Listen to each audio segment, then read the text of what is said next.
আমি কান্দি, ইয়া রাসূলুল্লাহ, ও নবীজি আপনি বলছেন ও নবীজি কবর নাকি আখিরাতের প্রথম মঞ্জিল, কবর নাকি চাপ দিবি, এক সাইডের হাত দিয়ে আরেক সাইডে ঢুকে যাবে।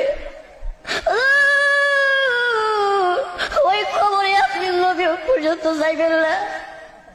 ইয়া রাসূলুল্লাহ, আপনি হাতে ধরে পায়ে ধরে নবী আপনি আমার জন্য আপনার সুব্বা মুবারক দিবেন কোন? আল্লাহর নবী ডাক দিয়ে খাদিজা রে, তুমি আমি নবীর জন্য তোমার সম্পদ বিলীন করে দিলে। খাদিজা, আমি নবী ওয়াদা দিলাম তোমার জন্য আমার নামি নবীর জুব্বা তোমার কাফন দাফন হিসাবে আমি নবী দিয়া দিব।